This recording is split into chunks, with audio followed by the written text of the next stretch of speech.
Сайн мэцхан уу ингээд биологийн эсэлтийн ерөнхий шалгалтын 24 оны одоо задгаа даалгаврыг тайлбарыг оруулъя.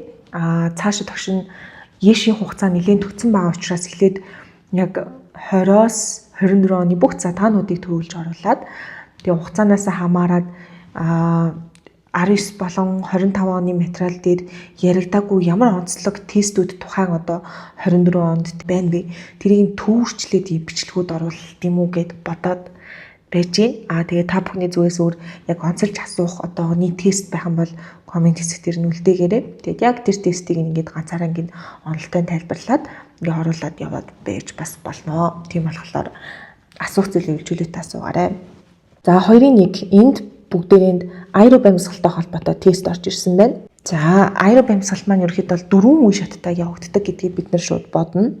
Тэгээд зургийг ерөнхийдөө ажиглах юм бол яг тухайн процессыг, эсвэл бүтээгдэхүүн бодисыг эсвэл тэр нөхцөлийг, бүтцийг бид нэр одоо оновчтой тайлбарлсан өгөгдөлтэй 1-6-аг ESF-тэй зөв харгалзуулаад тэгээд тэр хариултын утсан дээрээ бүглэнө гэсэн үг хаана. За аэроб амьсгал гэдэг маань яг глюкоз маань хүчил төрөгчийн оролцоотой бүтэн эсэлдэх процесс явагдаж байгаа тийм ээ. Тэгээд 4 шаттай явагдана. Хамгийн ихнийх нь болохоор зэрэг энэ нэгдүгээрх нь глюкозоос пируват үүсэж байгаа процессыг бол илэрхийлж өгсөн байна. За тэгэхээр мэдээж бүтээгдэхүүн бодисыг бид нэр энэ 2 дугаартаа дээр бичиж өгөх гээд байна да. Яагаад гэхээр глюкоз маань өөрөө цаашаа пируват болж хувирдаг. За энэ хүү процесс маань цитоплазмд цитосолд явагдана тий. За багш цитосол гэвч. За байршлын хувьд шүү. 1 дугаартай нь болохоор зэрэг глюкозоос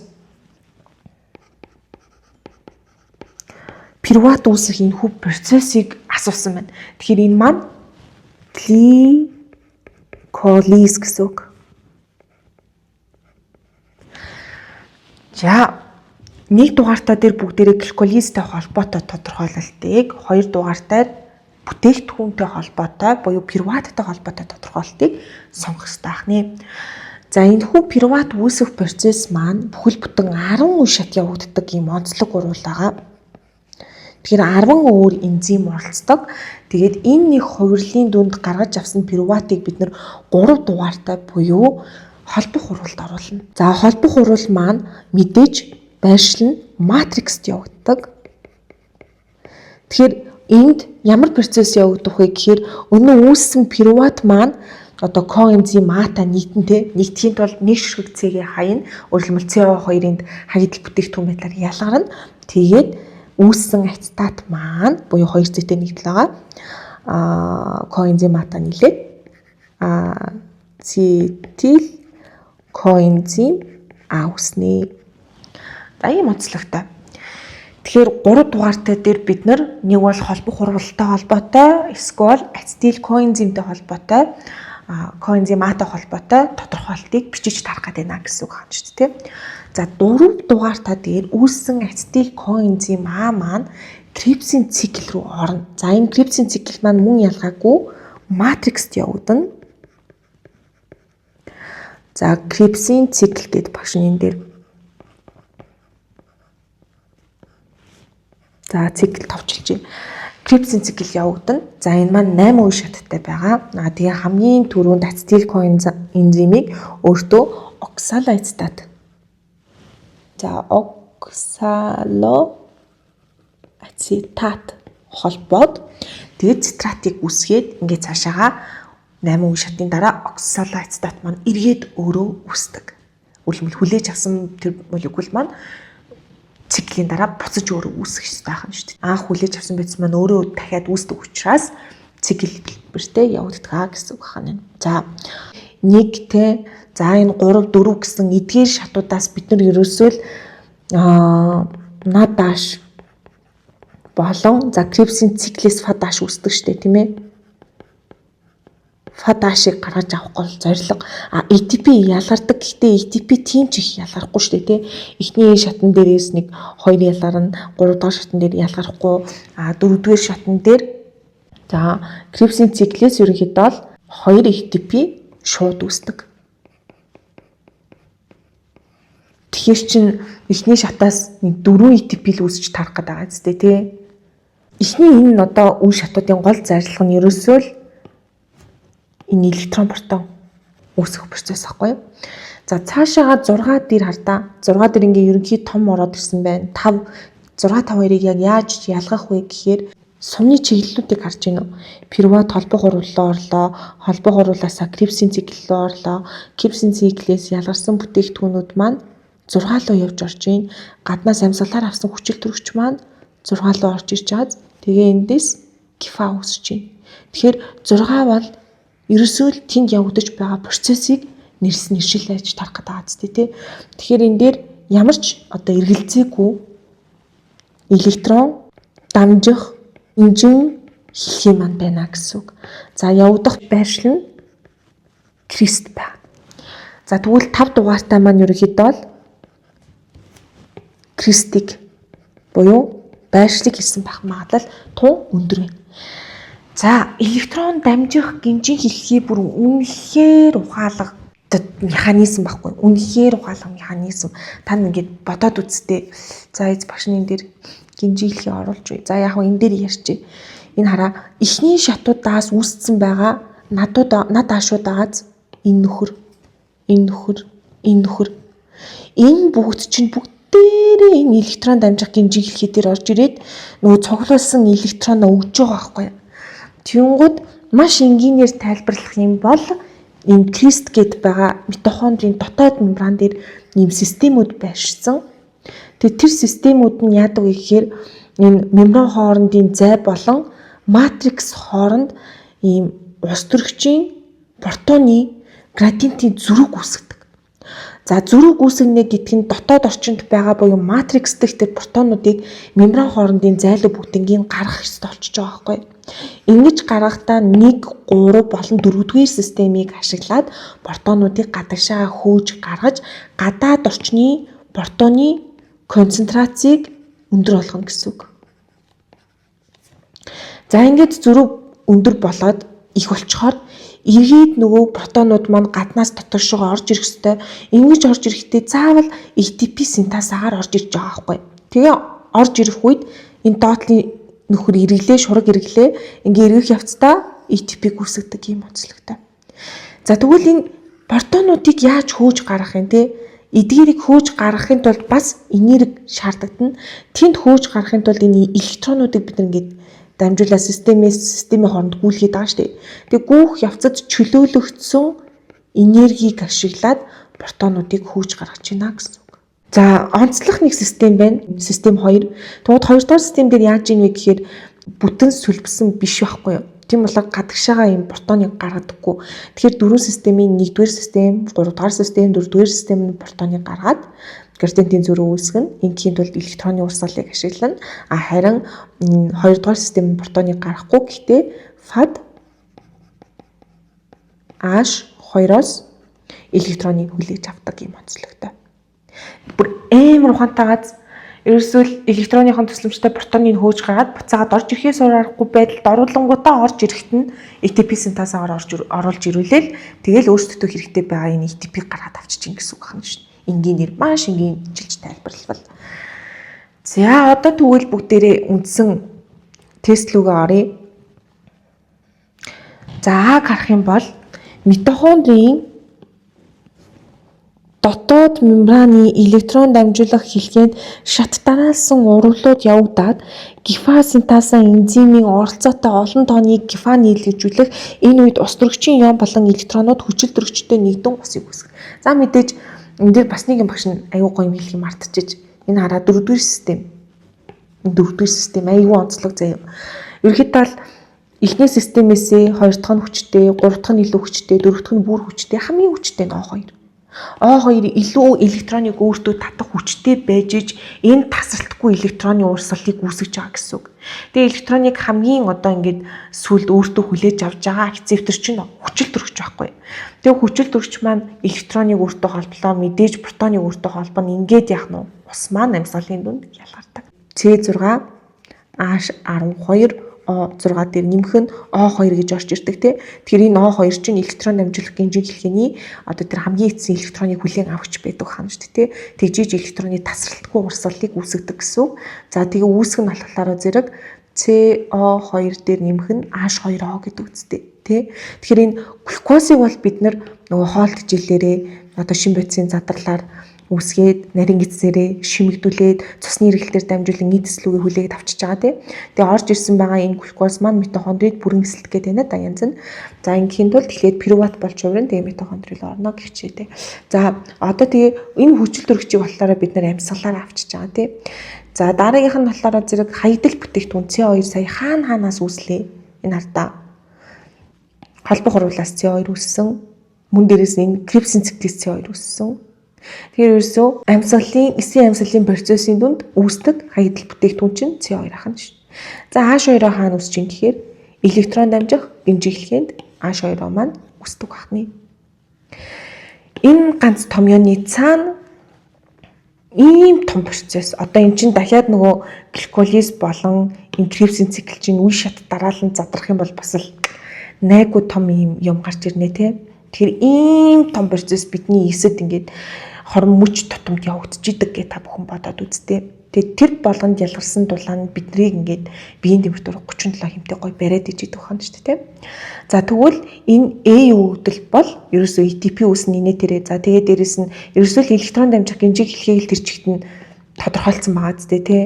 Тийм болохоор энэ A өвдөл бол ямар ч маргаангүй 6-аар орж ирнэ. Хэрвээ чи 5 гээд дугаарлчих юм бол энэ худлаа олчихно. Яа тэгэхээр 5 бол процессыг биш бүтцийг тодорхойлж байгаа тоо байхгүй юу. За би харъя. Эсийн амьсгалын эхний шатанд глюкозоос үүсч буй пируватын молекул. Пируватын молекулыг энэ хараа 2 дугаартай л тодтогч байгаа. 1 дугаар дээр чи пируват гээд авчих юм бол энэ буруу. Тэгэхээр B бол 2 гэж тийм ээ. За C-г харах юм бол C-нд үүссэн пируватын молекул ус төрөгч гүйжээд карбоксил гүйжээд за тэгээд ацетил коэнзим А-г үүсгдэг гэж байна. Тэ? Тэгэхээр манай энэ 3 дугаартаа дээр нөгөө CO2-аа алдчихж ацетил үүсэж байгаа тийм үү? Өөрөлдмөл коэнзим А-г холбох боломжтой болж байгаа шүү дээ ацетат маань. Тийм учраас 3 дугаар маань C дээр орж ирж байна. За энэ дээр өгш нь онцлогуудаа тодтогчээ. Эхний шат пируватын молекул гэсэн учраас бид нар хоёртой холбосон C дээр ус төрөгч гүйжих, карбон гүйжих, ацетил коэнзим А үүснэ гэсэн учраас 3-той холбосон. За D дээр сукцинат, дегидрогеназа, надаш редуктаза зэрэг олон тооны энзимүүд байрладаг. Аэроб амьсгалын эцсийн шат явагдах митохондрийн хэсэг гэж байгаа зү тэ. Тэгэхээр митохондрийн хэсэг гэхээр энэ маргаангүй чамаас юуг асуугаад байна вэ гэхээр бүтцийг нэрлүүлэх гээд байгаа байхгүй юу. Тэгээ энэ бүтц дээр юу байрлалтай гэсэн чинь сукцинат, дегидрогеназа, надаш редуктаза гэхээр нөгөө системүүдийг чинь нэрлэдэг шүү дээ. Тэгэхээр эдгээр нөгөө амьсгалын 4 системтэй тэгээ ATP синтаза эдгээр чинь бүгдээрээ крест буюу дотоод мембран дээр байрладаг шүү дээ. Тийм болохоор D маань 5-аар орж ирнэ. За E шат дараалсан 10 химийн урвалын дүнд 2 молекул пируват үүснэ. Тэгэд 4 молекул гифа үүснэ гэж байна шүү дээ. Тэгээ уралд 2 молекул гифа зарцуулагдана. Тэгэхээр одоо энийг хараа. E-г бид нар гогёор авах юм бол энэ тохирохгүй байгаа байхгүй. Яа тэгэхээр E бол тухайн тэр процессыг нэлээд хүйтэн дүүжиж байгааз ийм юм зарцуулагдана, ийм юмнууд үүснэ. Гифач үүснэ, пируват ч үүснэ гэх мэтчлэн. Ийм болохоор E маань тухайн процессын авч байгаа буюу 1 дугаараар орж ирнэ. За энэ дээр багшийн онцлог хэсэг 2 молекул, пируват 4 молекул, гифа тэгээ 10 химийн урвалын дүнд гээд гликолиз чинь өөрөө 10 шатараалсан урвал явагддаг гэж хэлвэл ярьсан шүү дээ. Тийм болохоор E бол ямар ч маргаангүй нэгээр орж ирэх байхгүй юу. Ажигч байх хэрэгтэй. Дахиад багш нөгөө ажигч бай гэдэг үгийг хэлээ. За F нэмийн хүчил, альфа кетоглютарын хүчил зэрэг карбоксил хүчлүүд голлох үүрэгтээ оролцдог 8 шат дараалсан цагиран урвал явагдана гэж байна. Үүний дүнд анхны бүтээгдэхүүн үүсээд 2 мол гифа нийлэж байна. За энэ нугасаа энд ганцхан цикл байгаа тий. Тэгэхээр F бол 4-өөр орж ирж байгаа байхгүй юу? За ийм байна да хүүхдүүдээ. Маш ажигч байна. Яарч юусоо болохгүй те яг нэг хугацаа байгаа л да яалтчгүй. Гэхдээ зөв ажиглах шүү заяа. Нэг чамд яг юу гэлээд байна? Нэг чамаас яг юуг асуугаад байна? Аль нь илүү тохиромжтой байх гэдэг. Энэ 1 2 2 хоорондоо ямар ялгаатай байна те? За 5 6 2 яг хоорондоо ямар ялгаатай байна? Аль нь илүү тодорхойлт маань тохиромжтой байгаад байна вэ гэдгээ нявхар бодно. Ямар ч зураг орж ирсэн юунууд аягүй сайн ажиллаарэ. Нараа бүр яг ингэ шатта булганд үүссэн над ааш болон фад ааш нөгөө электрон протонууд ч бүгдээрээ энд электрод амжих гинжиг хэлхин дээр орж ирж байна те. Энийг бүр аягүй сайн анзаарна шүү. За ингээ хоёрын нэг дээр зөв хариулт ингэж бүглэгдэх нэ. Хоёрын 2. За вандуй өөрийн шар өнгө доминант аллелаар. За шар өнгө доминант юм биш үү? За ногоон өнгө нэрэгдсэн байдлаар илэрдэг. Нефтний гудамжлын гетерозигот шар өнгийн вандуйнуудыг өөр хоорондоо нэрлэжүүлсэн. Гетерозигот гэсэн учраас том а жижиг а гэж дүрслэлээ. Тэгэхээр эдгээр маань бүгдээрээ шар өнгөтэй гэсэн үг те. Өөр хоорондоо нэрлэжүүлэхэд за энэ хараа бидний нөгөө нэг тоонууд орж ирж байна. 292 вандуй ургасан нийтдээ. Тэдгээрийн 213 шар өнгөтэй 79 ногоон өнгөтэй вандуй байсан гинэ. Тэгээд сурагч туршилтын үр дүн онлын ёсоор ургах ёстой үр дүнгээс ялгаатай эсхийг тодорхойлохоор хий квадрат тестийг ботсон гэж байна. За энэ манайхан бодчих واخ уу. Хий квадрат тэгштгэл маань ерөөсөө л томьёон бүгдээрээ дүүгдсэн байна шүү дээ. Тэгээд томьёонд орлуулаад бодчиход хариулт маань гараад ирнэ шүү дээ. За энэ даа дээр бүгдээрээ яах вүлээ? Ногоон өнгийн вандуй за ажиглагдсан тоо хэмжээ гэж байна шүү дээ. Ажиглагдсан тоо хэмжээндээр шар өнгийн вандуй 213 байсан. Ногоон өнгийн вандуй энд хэд гэлээ? 79 гэсэн тийм ээ. Тийм болохоор бид нар энэ дээр А өгдөл 79 гэдгийг сонгоод E-ийн 5 гэж бодно гэсэн үг хана тийм. За багшны энд тоог нэвччихье 79. За дараагийнх нь тэгэхээр эн чинь 5 дугаартайг сонгоно гэсэн үг. Хаалтан дотор багш нь 5 явчихжээ. За онол ёсоор ургах фенотипийн харьцаа 3:1 байгаа тийм үү. Тэгэхээр онол ёсоор ургах тоон B дээр хэд авах вэ? Энэ дээр хэд авах вэ гэж байна. За нийтдээ 292 вандуй ургасан гэсэн тийм үү. Тэгэхээр 3:1 гэсэн харьцаатай тэгээ 292 вандуй нийт ургасан гэсэн шүү дээ. Тийм болохоор бид нар 73-ыг үрждэг нь 3 гэдээ олж идэх үү? Болох үлээ 73-ыг үрждэг нь 3. 219 нь за зүтэй энэ шүү дээ. 3:1 гэсэн харьцаатай байсан. Тэгэхээр нэг нь өөрөө 73 гэд биднэрт энд өгцөн байгааз нэг нь 73. Тэгэхээр 3:1 гэсэн харьцаа маань энд байгаа учраас 73-ыг үрждэг нь 3 гэж гараад ирчихэж байна те. Хялбарчлах юм бол. Тэнгууд хариу маань 219-ээр орж ирж байгаа байхгүй. За B дээр 200 ингэж үчихгүй. За 219 гээд бүгдээрээ энэ дээр 4 дугаартай өгдлийг бодно гэсэн үг. За дараагийнх нь болохоор зэрэг өвөөс хасах нь E гэдэг нь өөрөө яах нь ажиглагдсан тооноосоо онлын тоогоо хасаа гэж штэ тий. 213-аас 219-ийг хасаад 213-аас хасна 219 тэнцүү хасах зураг гарсан юм байна. Одоо тэгвэл бид нар яах вэ гэхээр 79-өөс өвөөс хасах нь гэсэн чинь 79-өөс хасна 73. Тэгэхээр C маань хэд гарах нь вэ? 6 гарна тийм ээ. За энэ дээр тэгвэл C дээр 6-таа гэхээр бид нар 1 дугаартай гэвчгүй ч тийм ээ. 1 гэсэн үгдлийг C-ийн 1 гэдэг тоог бодно гэсэн үг. За дараад нь энд гаргаж ирсэн тоог квадрат зэрэг төвшүүлэхний янз нь тэгээд 6-гийн квадрат зэрэг төвшүүлээд 36 гарсан байна тий. Тэгэхээр бид нар энд яах нь хасах 6-гаа квадрат зэрэг төвшүүлэхээр хасахын нэмэх болно. Тэгэхээр энд ч гэсэндээ D маань 36-аар будагдах нэ тий. Тэгэхээр сонголт маань тэр 6-г сонгоно гэсэн үг. Би энэ буддах ёстой хариултын хэсгүүдээ ногооноор тодруулчихгүй. Энийг 5 гэж, энийг 4 гэж дуул. Энийг 1 гэж бодно, энийг 6 гэж бодох юм шүү дээ. За E хэсэг дээр яах вэ гэхээр нөгөө квадрат зэрэгт төвшүүлсэн тоогоо E хуваачиж штэ тийм үү. За И хуваагаад үзэх юм бол хэд гарах нь вэ? 36-г хуваах нь манай И чинь хэд вүлээ? 219 юм байна те. За тэгвэл хэд гарч ийн?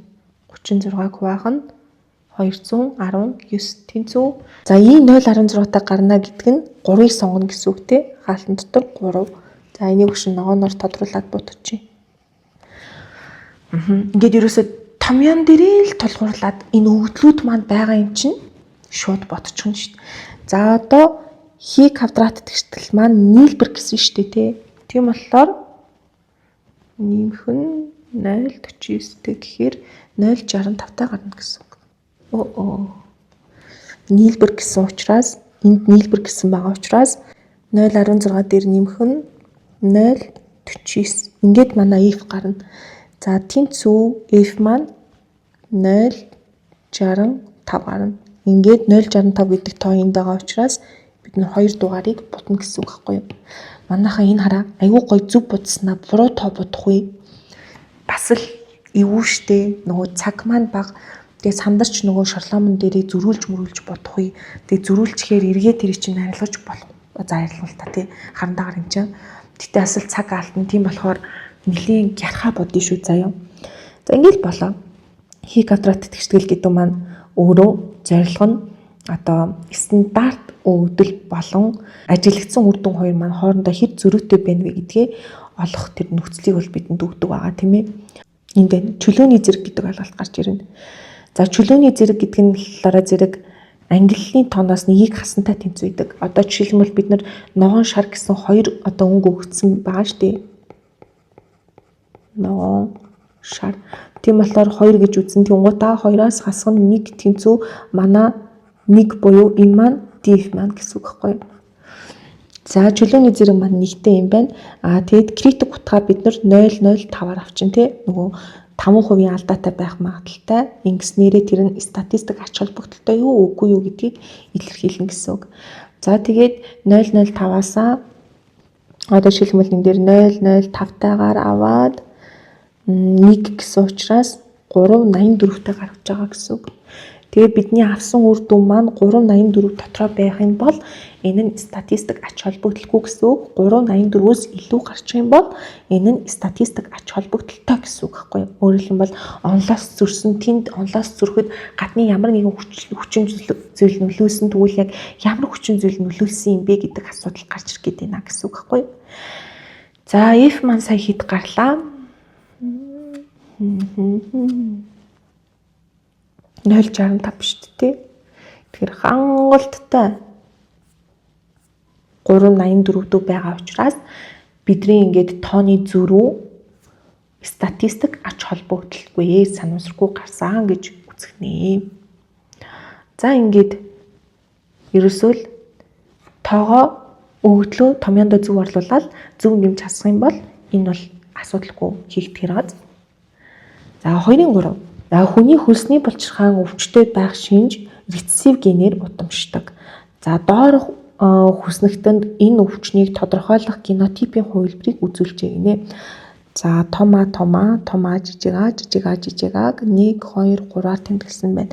За дөрвөлжнөр эрэгтэй хүнийг өөрийнхөө эмэгтэй хүнийг дүрслэн тэгээд доторх нь хараар бодогдсон байх юм бол өвчтөй гэсэн үг. Цайвар ах юм бол эрүүл гэсэн үг хана шүү дээ.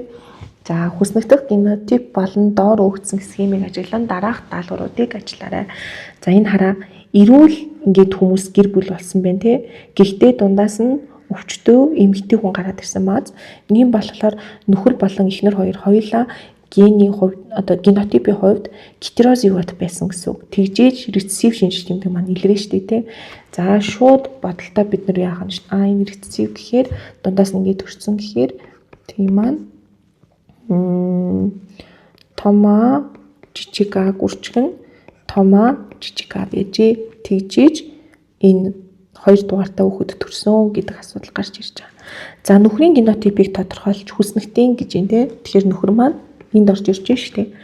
Тома жижигаа байсан те. Тийм болохоор хүснэгтийн 2 дугаараар бид нар шорлооно бүглэн гэсэн үг. А-гийн 2 гэж бүглэн гэсэн үг. А-гийн 2.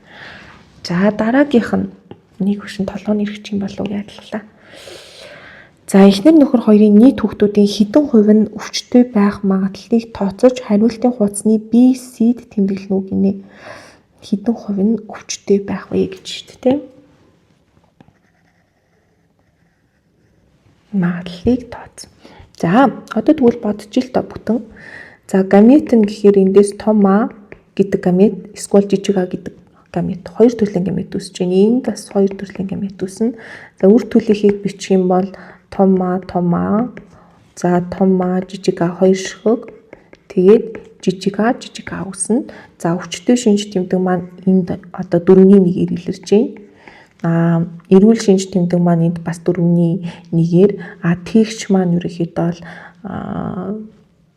4-ийн 2-оор илэрч байна. Тэгэд энэ үед гурлаа фенотипийн хувьд эрүүл харагддаг учраас 4-ийн 3-аар авна гэсэн үг тий. Тэгэхээр манай энэ F маань 4-ийн 1 буюу цаанаа яах нь 25% гэсэн үг тийм үү. Тийм учраас бид нар E дээрээ 2-ыг C дээрээ 5-ын тоог бодно гэсэн үг. За энд 25% гарсан. 2 дугаартай эмэгтэй генотипийг тодорхойл гинэ. Энэ вэ тий. Хүснэгтийн харгалзах тоо. Тэгэхээр эн чинь нөгөө нэг өвчтэй гэсэн шүү дээ. Хөлсний булчирхай өвчин маань өөрөө рецессив гэсэн тий. Тэгэхээр рецессив маань фенотипд илэрхийн тулд заавал гомозигот рецессив байх ёстой. Тэгэхээр 2 дугаартай эмэгтэй генотип том жижиг А байх ёстой. За жижиг А гэхээр 3 дугаартай учраас бид нар D-ийн 3-ыг бодно гэсэн үг шүү. За 9 дугаартай эрэгтэй тухайн өвчнийг тээгч бол гинэ. Энд тээгч явж исэн юм шүү дээ тий. За тухайн өвчнийг тээгч бол 2 болон 9 дугаартай хосуудын хүүхдүүдийн өвчтөй төрөх магадлалыг тооцож хариултын хуудасны EF-д тэмдэглэнэ үү гинэ. Дахиад энэ дээр бид нар өвчтөй хүүхэд төрөх магадлалыг тооцох юм биш үү заяа. За тооцоолчихъя. 9 дугаартай одоо хүний генотип нь тээгч гэсэн. 2 дугаартай маань өмнөх дээрээ бид нар жижиг А юм байна гэдгийг илрүүлсэн шүү дээ. За эндээс гамет нь жижиг А's жижиг А гэсэн нэг л төрлийн гамет үүснэ. Энд том А жижиг А гэсэн хоёр төрлийн гамет үүснэ. За үр төлийг нь аваад үзэх юм бол ингэж тооцоолно хэдүүлээ те. Жижиг А том А-та нэг хослно. Жижиг А-та нэг хослно. Энд ч гэсэндээ ингээд ингэн те. Тэгэхээр 50% та юм биш шүү дээ. Том А жижиг А